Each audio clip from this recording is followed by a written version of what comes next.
नमस्कार मित्रांनो व माता भगिनींनो, स्वागत आहे आपले कृषी कट्टा या यूट्यूब चॅनलवरती। तर आजच्या व्हिडिओमध्ये आपण लाडकी बहीण योजनेविषयीच्या जून व जुलै महिन्याच्या येणाऱ्या हप्त्याबद्दल माहिती जाणून घेणार आहोत।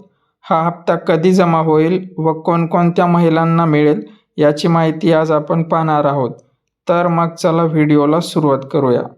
महाराष्ट्र सरकारने सुरू केलेल्या मुख्यमंत्री माझी लाडकी बहीण या योजनेमुळे राज्यातील लाखो महिलांना दरमहा आर्थिक पगार मिळत आहे।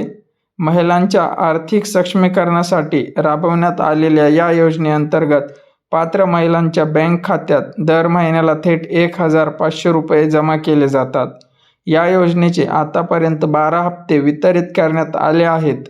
याच पार्श्वभूमीवर या योजनेचा जून महिन्याचा हप्ता लाभार्थी महिलांच्या खात्यात कधी जमा होणार याबाबतची माहिती समोर आली आहे। मुख्यमंत्री माझी लाडकी बहीण योजना महायुती सरकारने जुलै 2024 पासून सुरू केली आहे। महायुती सरकारनं मुख्यमंत्री माझी लाडकी बहीण योजनेतील महिलांना निधीचं वितरण करण्यासाठी तब्बल 28,290 कोटी रुपयांची तरतूद केली होती। या योजनेतून पात्र महिलांना दरमहा 1,500 रुपये दिले जातात।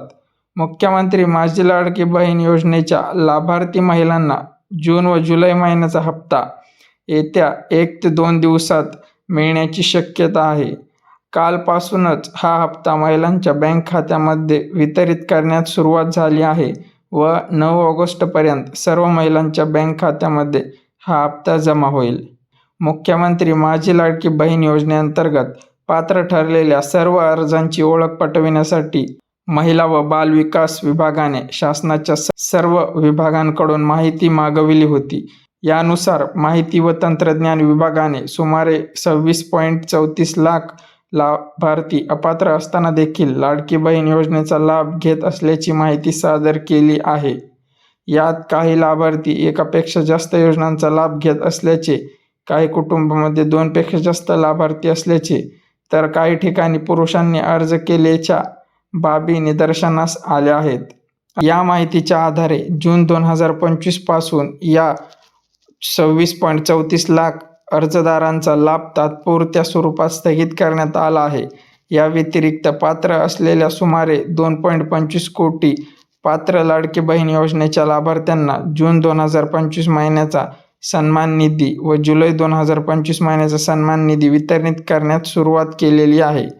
तात्पुरत्या स्वरूपात लाभ स्थगित केलेल्या लाभार्थ्यांच्या माहितीची संबंधित जिल्हाधिकाऱ्यांकडून शहानिशा करून त्यापैकी जे लाभार्थी पात्र ठरतील त्यांचा लाभ शासनामार्फत पुन्हा सुरू करण्यात येईल, अशी माहिती तटकरे यांनी दिली आहे। तर मित्रांनो व माता भगिनींनो, हीच होती आजची ही अपडेट। अशाच नवनवीन व्हिडिओसाठी आपल्या यूट्यूब चॅनलला सबस्क्राईब करा, व्हिडिओ आवडल्यास लाईक करा व पुढे शेअर करा। धन्यवाद।